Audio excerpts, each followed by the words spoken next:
Comenzamos a rolda de prensa. Moitísimas gracias. A situación da pandemia na comunidade autónoma neste momento, temos con datos das 20 horas do día de onte 4.310 casos activos. O 0,6%, é dicir, 28 de todos os casos activos se atopan nas unidades de cuidados intensivos. O 4,7%, é dicir, 204, están en plantas de hospitalización e o resto, 94,6%, uns 4.000 infectados se atopan nos seus domicilios onde siguen con asistencia telemática. Galicia neste momento arroxa unha cifra de falecidos de 697 personas, os que lle damos, por suposto, pésame a todas as súas familias. A incidencia acumulada nos últimos 14 e nos últimos 7 días está aproximadamente por debaixo da metade da incidencia acumulada no conxunto de España. Así, nos últimos 14 días, os datos, a ratio é 118,5 casos por 100.000, en España, media 256,5. E nos últimos 7 días, a ratio é 54 en Galicia por 100.000, 121,7 no conxunto do Estado. Por tanto, digamos que a situación na última semana ten registrado unha melloría en Galicia. Atopámonos en ratios por debaixo da metade dos que se registran a nivel de España. Galicia ten en total menos casos activos, 4.310, dos que se detectan diariamente en España. Aproximadamente en España estamos superando os 9.500 casos activos todos os días. Galicia, no acumulado total de casos activos, supón menos da metade dos que se registran cada día no conxunto de España. De feito, nos casos de 14 días por 100.000 habitantes, Galicia é a segunda comunidade autónoma con menor incidencia despois de Asturias. A pesares destes datos e a pesares de que nos últimos días parece ser que estamos controlando un pouco mellor a situación, é certo que non podemos en ningún caso baixar a garda, seguimos con dificultades e con tensións, sin dúbida. De feito, no Comité Clínico no día de onte asumimos ampliar restriccións en Silleda e Marín e levantalas en Laxe, Carballo, Laracha e Ponteceso. Recordarán que as restriccións basicamente é 50% de aforos nos comercios, na hostelería, basicamente esa é a maior restricción. Ademais, onte actualizamos protocolos que sairán, espero que esta tarde, no Diario Oficial de Galicia, protocolos para visitas nas residencias de terceira idade e protocolos para manter abertos os centros de día, os 313 centros de día en Galicia, 333 centros de día en Galicia, con independencia que nos concellos onde se ubican esteamos con restriccións. Evidente que no caso de incrementar restriccións sobre as previstas poderíamos tomar decisións sobre os centros de día e as residencias de maiores, pero neste momento en Galicia a situación epidemiolóxica e despois do coñecemento adquirido durante estas últimas semanas e meses, entendemos que se dan as circunstancias para reactivar visitas en todas as residencias da terceira idade, conforme o protocolo, e tamén abrir os centros de día en aqueles concellos onde estaban pechados como consecuencia das restriccións aos que estaban vendo sometidos. E tamén, no día de onte, o conselleiro de Educación, posteriormente na rolda de prensa, comunicou a decisión do Goberno de incorporar a 1.900 profesores máis ao sistema educativo, o que supón un reforzo aproximadamente do 6% da plantilla de profesores de ensino público existente na comunidade autónoma. Galicia se sitúa, pois, cunha ratio de 9,3 alumnos por profesor, un punto menos que a ratio que tiñamos no anterior curso, 18-19, e 3 puntos menos que a media estatal, que está en 12,2 alumnos por profesor. Ademais, dende onte temos plenamente operativa a aplicación Radar COVID. Hoxe xa se pode descargar tamén en galego para as persoas que o consideren oportuno. Seguimos solicitando, insisto, o compromiso dos cidadáns, a maioría deles están moi comprometidos coas medidas de saúde pública e seguimos pedindo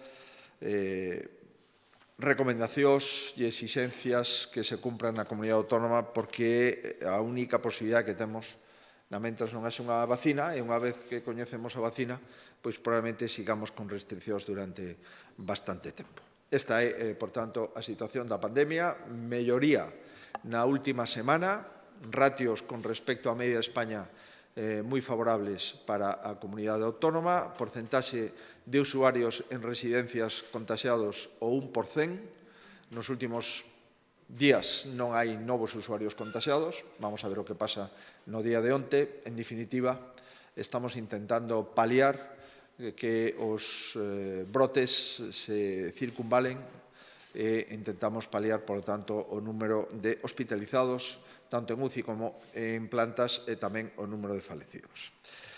A loita contra a pandemia, por tanto, vai a seguir sendo a prioridade do arranque da legislatura, pero hoxe tamén aprobamos o decreto de estrutura orgánica da Xunta de Galicia a nivel de centros directivos. Unha estrutura enfocada, como non pode ser de outro xeito, a loita contra a COVID e tamén a loita contra a reactivación económica e social de Galicia, como o resto de comunidades autónomas de España. No decreto que podrán analizar a nova configuración polo miúdo e ese avanzo algunhas novidades que poden ser de interese. A Vicepresidencia Primeira asume as competencias da Axencia de Turismo de Galicia. A Secretaría Xeral de Igualdade, como saben, pasa a Consellería de Emprego e Igualdade, onde se crea unha nova Dirección Xeral. A nova Dirección Xeral que se crea na Consellería de Emprego e Igualdade é a Dirección Xeral de Relacións Laborais. Se trata de reforzar o diálogo social, se trata, por tanto, de reforzar a nosa relación nos ámbitos de reactivación económica e de emprego. E, segundo dos órganos directivos de nova creación, se crea outra Dirección Xeral, a Dirección Xeral de Atención Integral Sociosanitaria da Consellería de Política Social.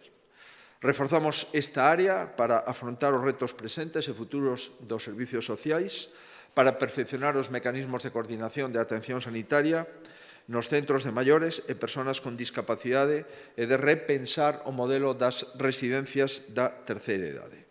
Por tanto, somente se crean dúas direccións xerais en toda a comunidade autónoma. Contemos, polo tanto, como digo, a situación na que estamos neste momento, como comprenderán, non estamos como para crear moitas direccións xerais. Máis cambios. A Consellería de Facenda asume a Dirección Xeral de Avaliación e Reforma Administrativa e a Escola Galega de Administración Pública.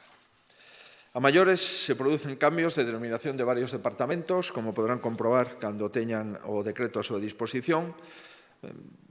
Son cuestións nominativas que creo que non é necesario referenciar. A Dirección Xeral de Enerxía e Minas pasa a denominarse Dirección Xeral de Planificación Enerxética e Recursos Naturais. En fin, están habilitados todos os cambios con técnica normativa para non ter que volver a nomear e cesar os membros do titular de estas direccións xerais.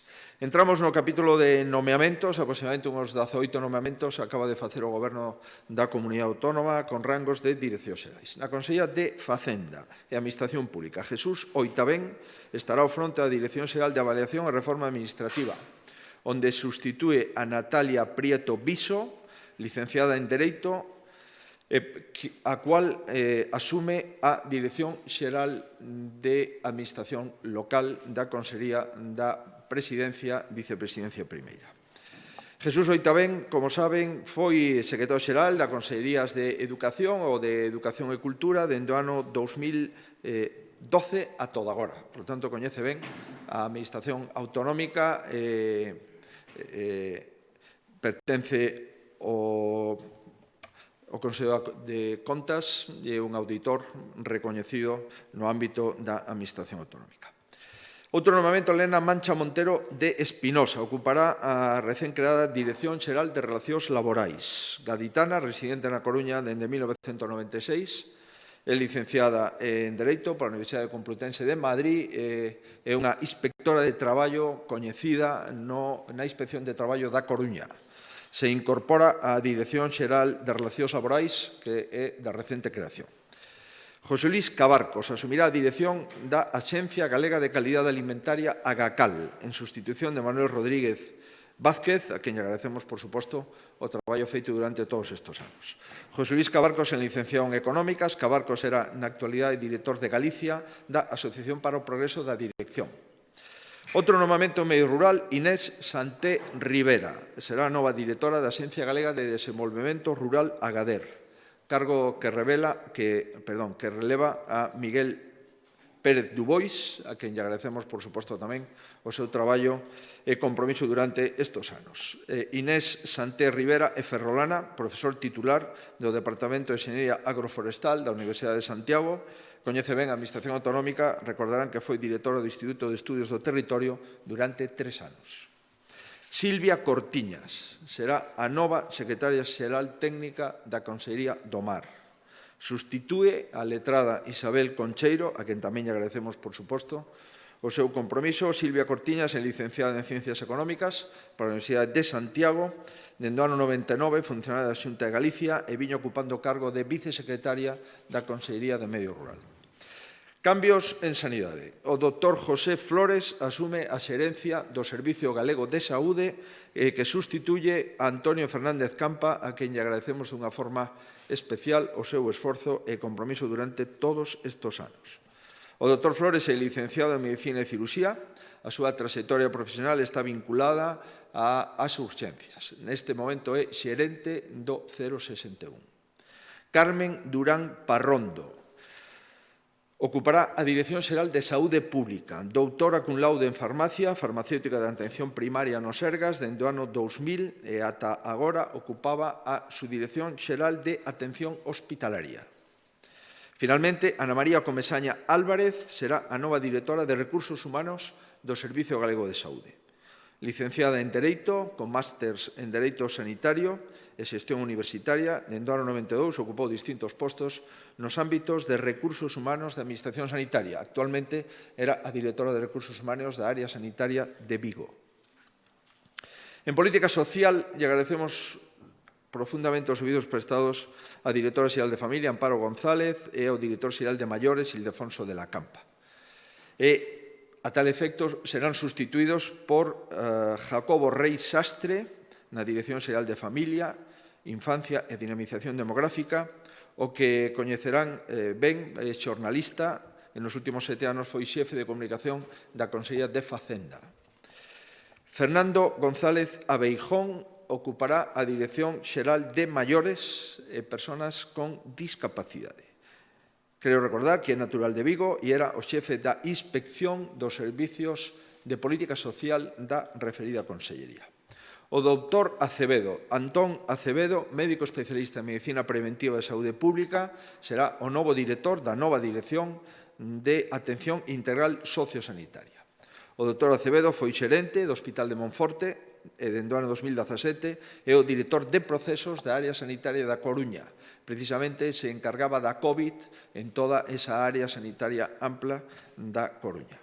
Isto, digamos que son os nomeamentos que se completan con Antonio Rodríguez Miranda, que prosigue como secretario xeral de Migración, cargo que ocupou nos últimos 8 anos, licenciado en Ciencias Biolóxicas, técnico superior de Prevención e Riscos Laborais, e, como saben, foi e era, neste momento, deputado no Parlamento Autonómico. En canto ás delegacións territoriais, Gonzalo Trenor farase cargo da Delegación da Coruña, licenciado en Dirección e Administración de Empresas, foi director do Plan Ferrol e ocupaba escano na Cámara na última legislatura. Tamén estaba no Parlamento o novo delegado da provincia de Ourense, Gabriel Alén.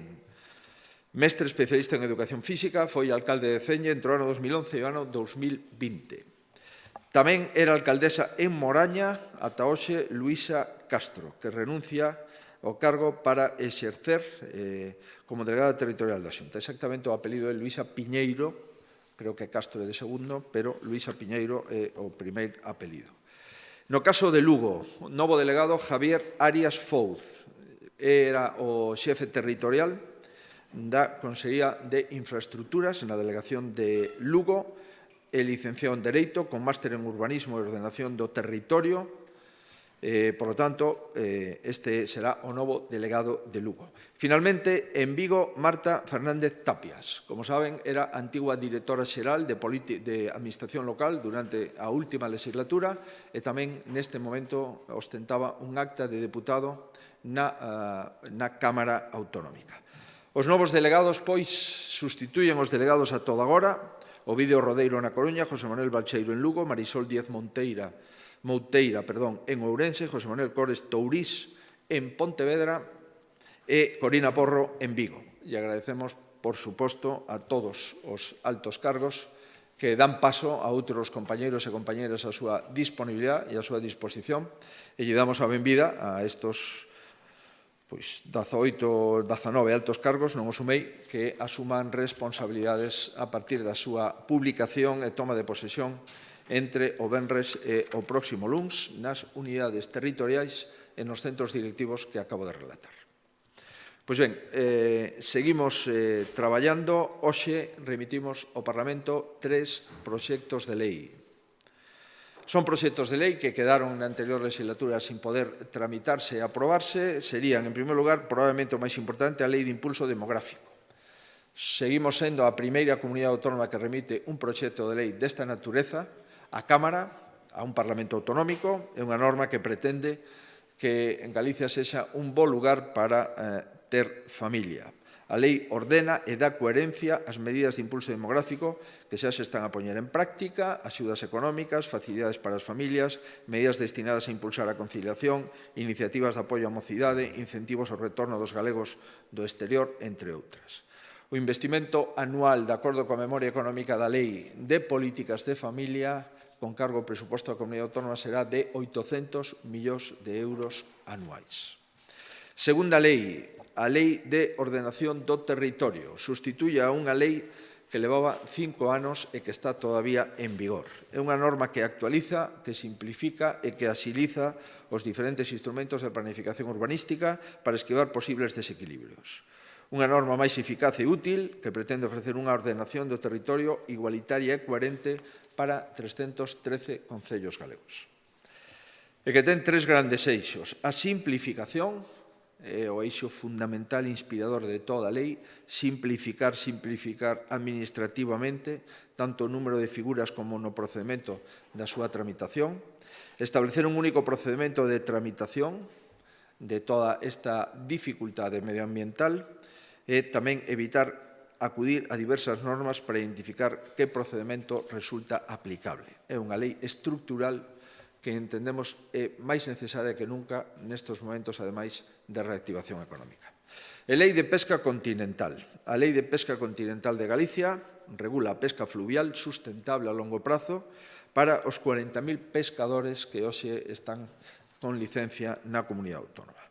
Se trata de garantir a remuda xeracional no ámbito da pesca, creando escolas de río, fomentar a pesca sustentable, empregar a pesca fluvial como ferramenta de desenvolvemento turístico, económico e social e dotarnos dunha boa planificación estratégica de xestión da pesca para poñer en valor os recursos naturais piscícolas. Estos 3 proxectos, por tanto, se remiten á Cámara de forma inmediata para que a Cámara teña xa actividade de proxectos de lei a tramitar neste primer período de sesións.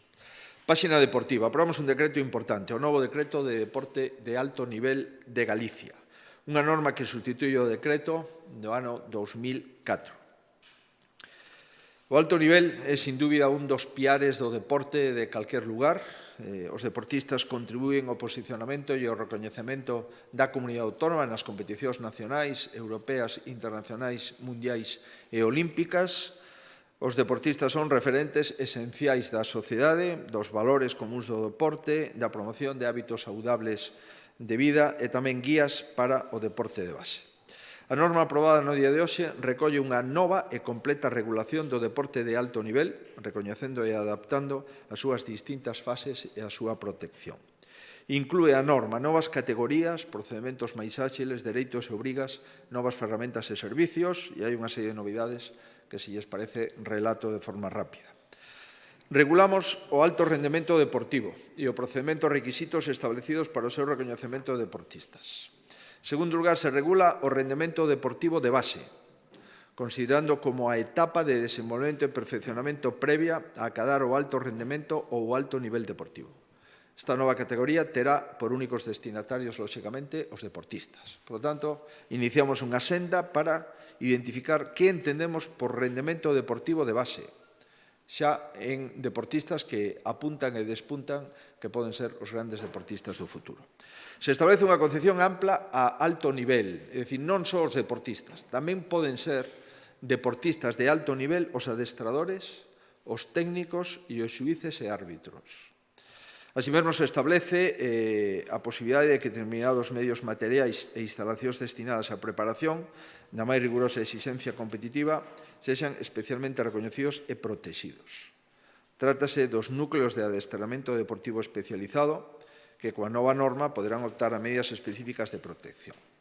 Quinta novedade, se establece un catálogo de dereitos e obrigas. Que beneficios ten un deportista de alto nivel? Como podemos axudar no ámbito educativo, no ámbito laboral, no ámbito económico? Por suposto, tamén as obrigas impostas pola propia máxima exigencia da realidade competitiva. Se crea a Oficina de Atención ao Deportista, que permitirá atender a todos os axentes deportivos desde o asesoramento en todas as etapas. E compre destacar que a nova norma recolle tamén unha especial referencia ao Centro Galego de Tecnificación Deportiva, que, como saben, está en Pontevedra. Se trata de protexer ese centro, se trata, en definitiva, de contemplar a formación académica dos deportistas con a finalidade de conseguir a súa formación integral e, dende 2007 ao ano 2010, respectivamente, se incorporan á área de influencia deportiva do Centro Galego de Tecnificación dúas instalacións, o Centro Deportivo Pontillón do Castro e o Centro Galego de Tecnificación de Vela en Vilagarcía. Instalacións, por lo tanto, que complementan as instalacións de alto rendemento da Comunidade Autónoma. En definitiva, este é un decreto que levábamos tempo traballando, o decreto dos deportistas de alto nivel, é un decreto que aprobamos hoxe, que continúa, entendemos, mellorando o traballo iniciado na norma anterior. Levamos dende o ano 2004 investindo en deportistas de alto nivel máis de 5 millóns de euros. Axudamos a máis de 800 deportistas de alto nivel a conseguir os seus podios, os seus recoñecementos e as súas medallas. En este momento, en Galicia, contamos con 521 deportistas de alto nivel, 212 mulleres e 309 homes, 17 dos cuales corresponden a modalidades de deporte con persoas de discapacidade. Por tanto, estamos nun país pequeno, con menos de 3 millóns de habitantes, con 512 deportistas de alto nivel. E para ser deportista de alto nivel, como ustedes se poden imaginar, se necesitan marcas, se necesitan podios, se necesitan medallas, se necesita gañar. Hai 512 deportistas de alto nivel en Galicia que están acostumbrados, 521, perdón, que están acostumbrados a gañar e a levar a bandeira de Galicia e a bandeira de España nas competicións nacionais, internacionais, olímpicas e mundiais. No asunto marítimo, a conselleira acaba de dar conta das situacións das obras nos portos de Galicia. Neste momento levamos invertidos nos últimos 12 meses 38 millóns de euros en 122 portos, mellora de abrigos nos peiraos, pavimentos nos pantaláns, mellora a operatividade portuaria, obras importantes, por exemplo, o dragaxe do Porto de Laxe, o abrigo do Porto de Burela, edificio de departamentos en Rianxo, melloras na lonxa de Camariña, de Mera, de Verallobre, dique flotante no Porto de Moaña. En canto a obras referidas, tamén outros 13 millóns de euros en asistencias técnicas, control de accesos e inspección portuaria, proxectos e estudos. En definitiva, estamos intentando inyectar seguridade aos portos de Galicia, aos 122 portos, cos 38 millóns de euros que levamos executado nos últimos 12 meses. No ámbito viario, activamos unha nova entrada hacia Ourense no Concello do Deza, o Concello de Dozón, da autovía Ourense-Lalín, que forma parte da G53. Concretamente, vamos a impulsar un novo vial con un importe de uns 850.000 euros. Hoxe traemos as expropiacións, o licitaremos durante este mesmo ano, finalizaremos o próximo ano.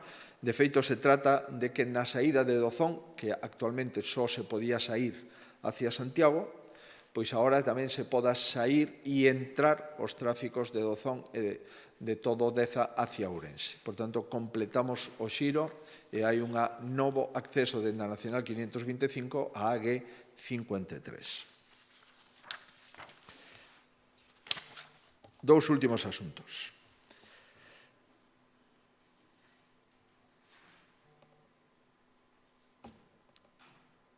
Convocatoria de axudas para o fortalecemento dos centros de coñecemento. Sacamos unha convocatoria de axudas que dá lugar a 5 proxectos liderado por 4 entidades. Se trata de mellorar o equipamento dos centros tecnolóxicos e dos centros de apoio á innovación con infraestructuras máis avanzadas. Obxectivo: mellorar a excelencia investigadora dos centros tecnolóxicos galegos. En concreto, estes fondos supoñen un desembolso de 5 millóns de euros, 5,2, se mobilizan 10,8 millóns de euros. Se financia aproximadamente o 50% das actuacións. A maior parte destes fondos lle corresponden ao Centro Tecnolóxico de Automoción de Galicia, CETAG, con 2 proxectos. Un para desenvolver novas tecnoloxías orientadas ao vehículo autónomo e conectado. Estamos falando de conectividade, de ciberseguridade, de tecnoloxía, de comunicación, de redes 5G, etc. E outro tamén no ámbito da automoción que se dedica ao coche eléctrico híbrido e aos seus componentes. Estamos falando de instalar novos laboratorios e equipamentos que permitirán desenvolver motor eléctrico, pasando por tecnoloxías de almacenamento, como as baterías de litio, a electrónica de potencia ou o confort interior. Neste caso, lle corresponde, como digo, a maior parte dos 5.200.000, exactamente 4.780.000, a un dos mellores centros de investigación e automoción de Europa, que é o CETAG. E tamén entran nesta convocatoria a Asociación de Investigación Metalúrxica do Noroeste, a IMEN, para ampliar as súas capacidades de ensaio de corrosión requeridos para moitas normativas que actualmente están a cometer, uns 200.000 euros.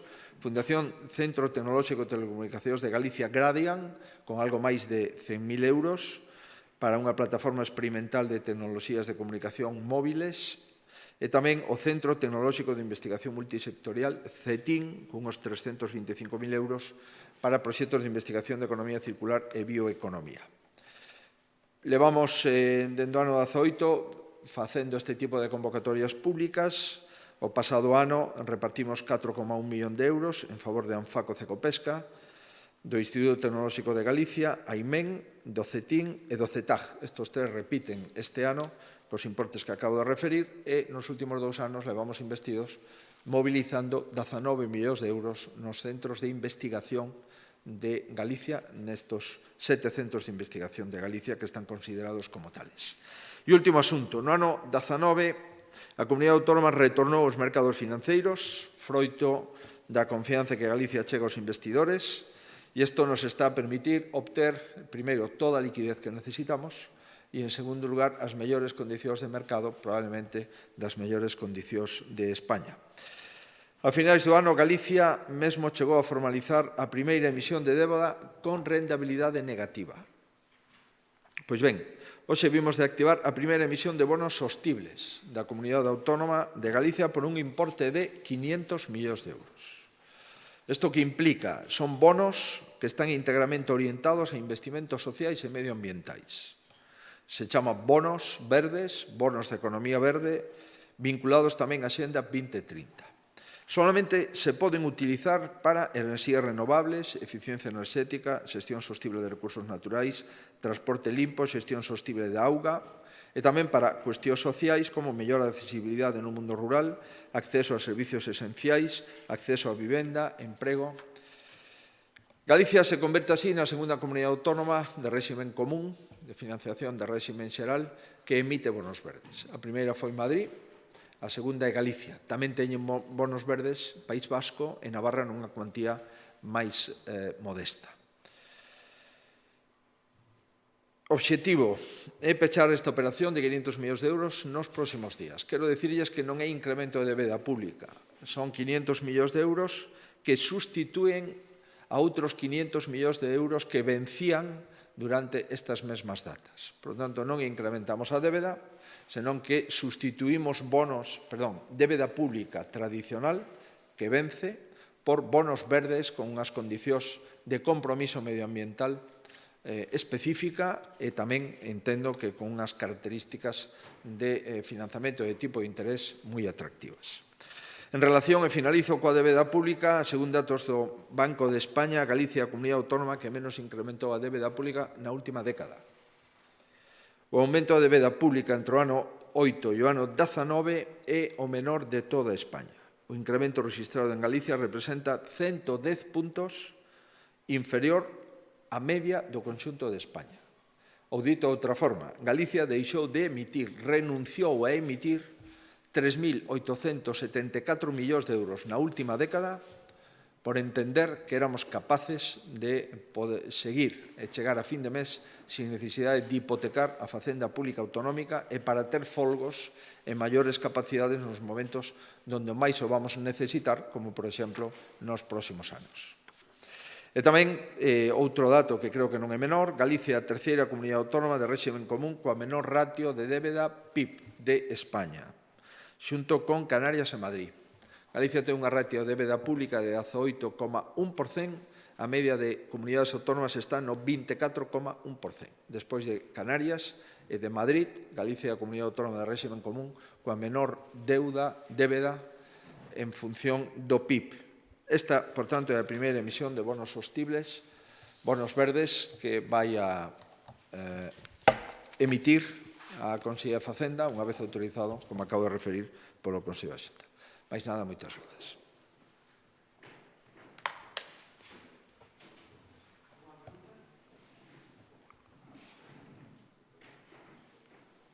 Boa tarde. En primeiro lugar, quería preguntarlle polos cambios efectuados no Sergas e no Departamento de Maiores, a que se deben, tendo en conta que, vostede e o seu equipo ven defendendo a xestión desta pandemia. Non sei se con todos estes cambios está un pouco enmendando a xestión que se viña facendo ata agora. Por outra banda, logo do anuncio desas contratacións en educación, especificamente os 847 en secundaria, parece que non calmaron a comunidade educativa.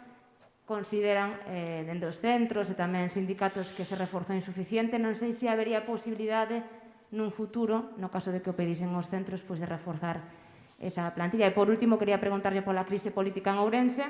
O alcalde negase a dimitir. Non sei se o Partido Popular de Galicia vai dar algún paso. O BNG, por exemplo, plantexa unha moción de censura. Grazas. Ben, en relación cos cambios no inicio da legislatura, supoño que é o momento de facelos e o momento de plantexalos. Informei o cambio da Consellería de Sanidade, a petición propia do propio conselleiro. Hai poucas cousas que comentar.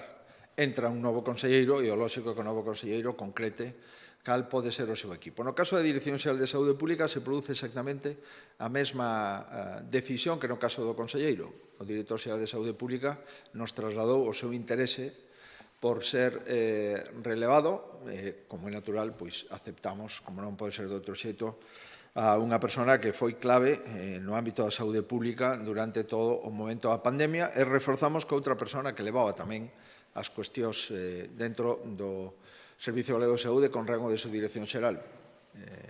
E, por tanto, estou convencido que o nomeamento é un nomeamento oportuno, é un nomeamento que garantiza a política de saúde pública que comenzamos e que vamos a proseguir.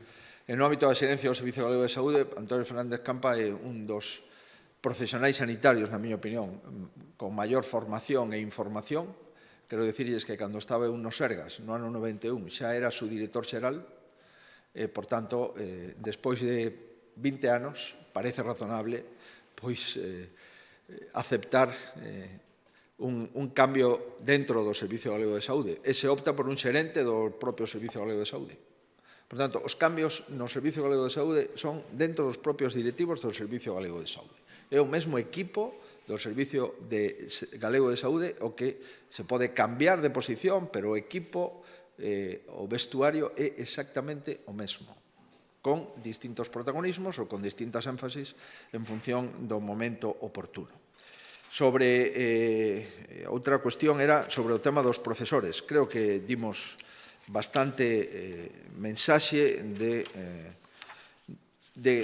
escoitar,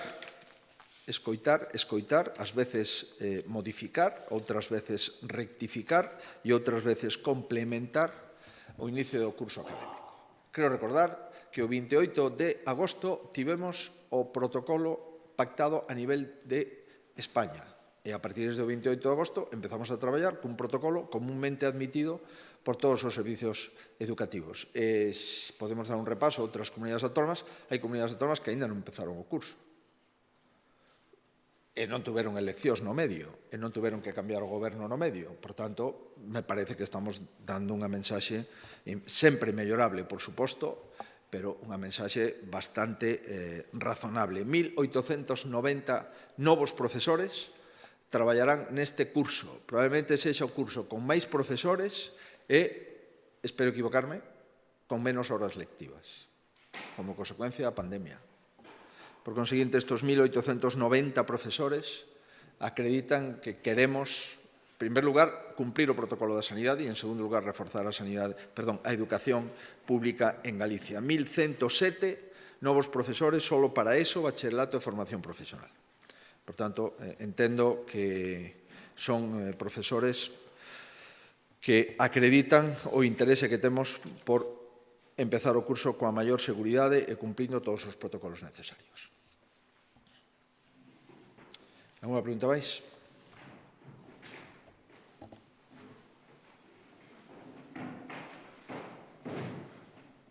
Perdón, é que deixo de contestar como valora a situación de Ourense despois de que o Bloque plantee unha moción de censura ao alcalde que o seu partido apoia.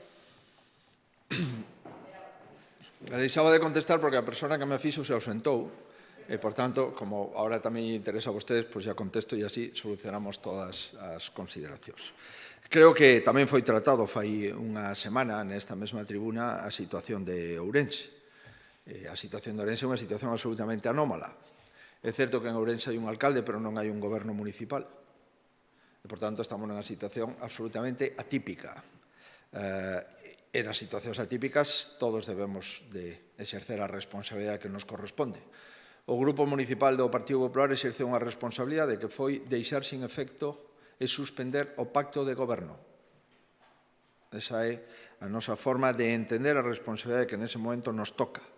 Tiñamos un goberno estable, cun pacto estable, e que agora se desestabiliza por problemas moi serios, que afectan ao alcalde.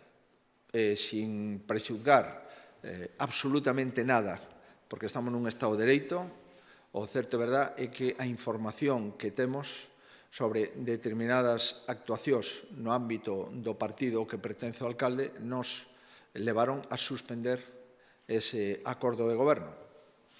Por tanto, eu espero e desexo que as persoas que están implicadas nesa situación de absoluta excepcionalidade dean un paso adiante, porque o pacto entre os dous partidos existía, funcionaba e había estabilidade.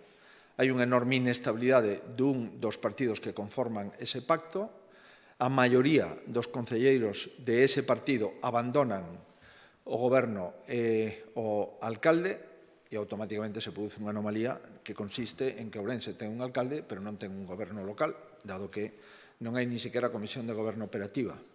E a tal efecto, nós o que fixemos foi suspender ese acordo e veremos nas próximas semanas como evoluciona.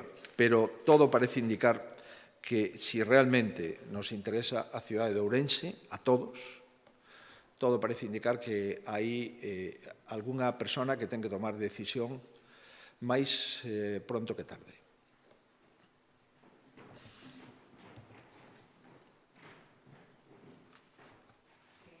En relación a este tema de Ourense, non sei que valoración fai das publicacións que saíron nestes últimos días de capturas de WhatsApp nos que o alcalde solicitaba pois donacións de unha gran parte do salario a asesores. Non sei se este tipo de publicacións complica aínda máis esa relación coa Xunta. Ben, referíame a esa situación anteriormente. Mire, eu non presudo para nada a presunción de inocencia do alcalde de Ourense ou de calquer outro concelleiro político, pero nestas circunstancias para nós é incompatible manter a confianza. E considerando que non hai unha resposta clara e unha resposta transparente a esa forma de financiación dun partido político, que non hai, na nosa opinión, unha relación coherente e proporcionada de aportacións de personal eventual nomeado polo alcalde hacia o partido que preside o alcalde, neste contexto hai unha perda de confianza evidente e, en consecuencia, entendemos que así non podemos seguir. Non podemos gobernar a cidade cunha perda de confianza no primeiro concelleiro da cidade. E o lamento profundamente.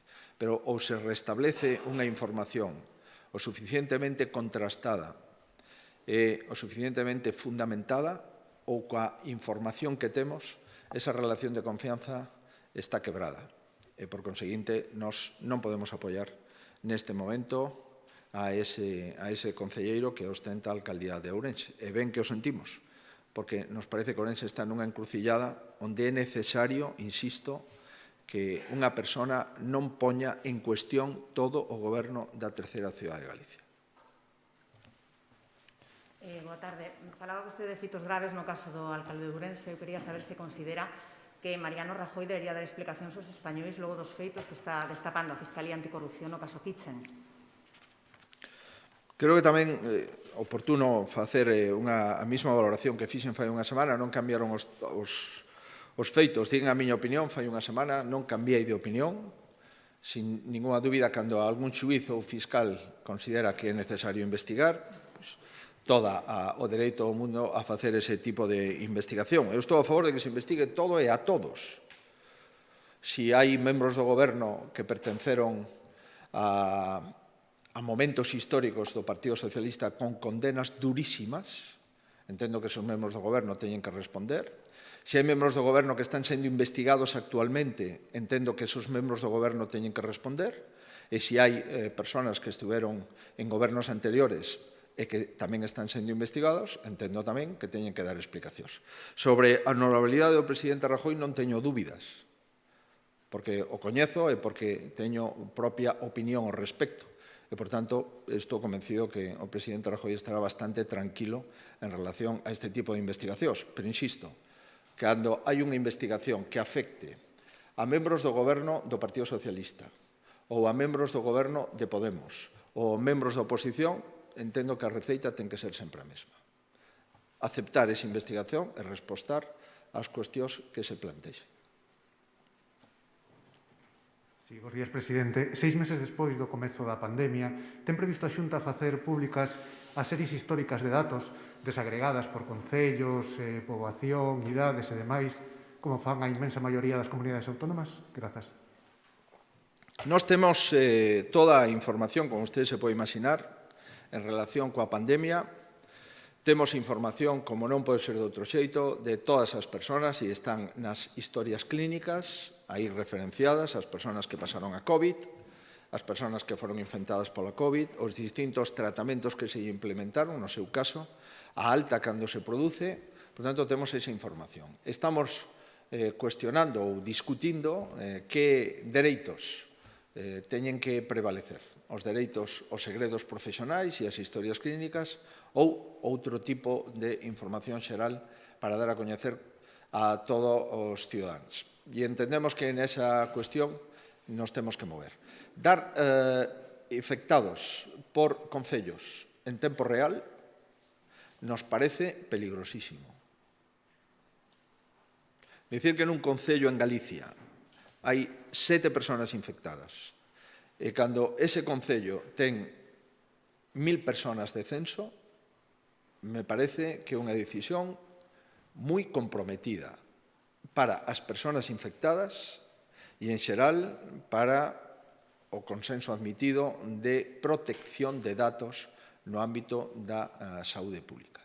Agora ben, se a pregunta súa é se se deben de publicar con carácter epidemiolóxico distintos brotes xa pasados, brotes que non están, por tanto, con persoas afectadas, senón que son persoas que foron afectadas no pasado, a mí me gustaría establecer un criterio, que a partir de que período podemos facer públicos os datos. Porque, ao final, podemos estar ante un risco que é, primeiro, interese por coñecer que persoas están infectadas nunha parroquia ou nun concello concreto, co sinalamento que isto supón, ou coñecer que persoas pasaron a COVID co sinalamento que isto tamén supón. e, en consecuencia, comprenderán que non é ningún problema de ocultación, é un problema de prudencia. Desde o punto de vista epidemiolóxico, o Comité Clínico ten todos os datos e o Comité Clínico está actuando co rigor que creo que é necesario neste caso.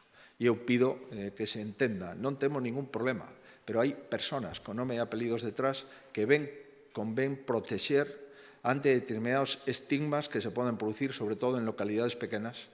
E unha vez que damos as pequenas, unha vez que demos as grandes, tamén que temos que dar as pequenas. Por conseguinte, eu pido un pouco de prudencia. Eu podo asegurar que non temos ningún interés en non dar esos datos. Ao contrario, o que queremos é seguir xestionando a COVID da mellor forma posible, coa maior transparencia posible. Moi ben, pois moitísimas gracias a todos. Perdón.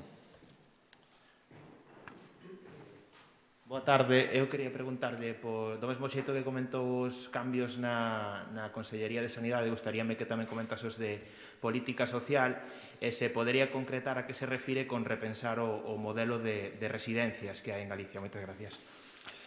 Ben, sí, perdón, porque creo que o anterior compañero tamén, a compañeira, perdón, me preguntou algo de política social. En política social tomamos unha decisión estratégica de crear unha Dirección Xeral de Atención Integral Sociosanitaria. Durante a pandemia nos parece inevitable, absolutamente necesario, crear esa Dirección Xeral. De feito, tenemos un médico epidemiólogo especialista na COVID de toda un área sanitaria como área sanitaria da Coruña. E ese médico vai a ser o interlocutor permanente, constante e continuo no Comité Clínico da Consellería de Política Social.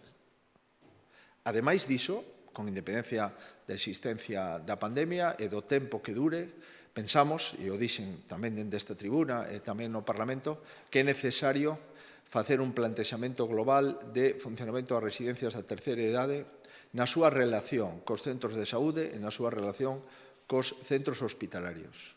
É necesario facer un plantexamento desde o punto de vista arquitectónico, desde o punto de vista de aillamentos, desde o punto de vista de funcionamento interno.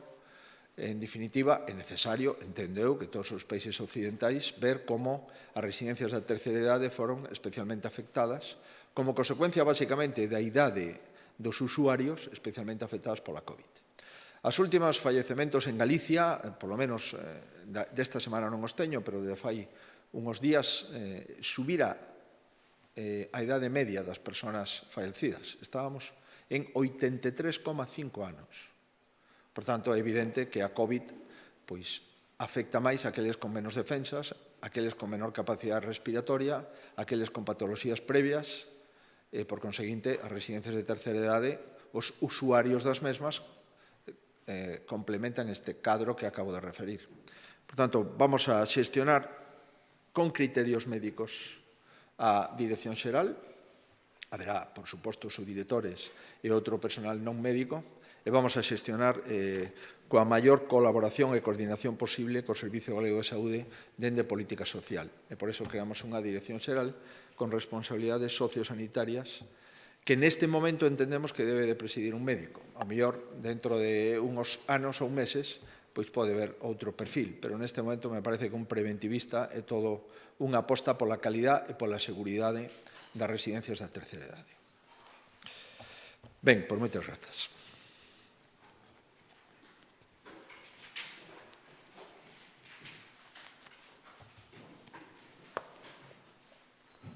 Moitísimas grazas.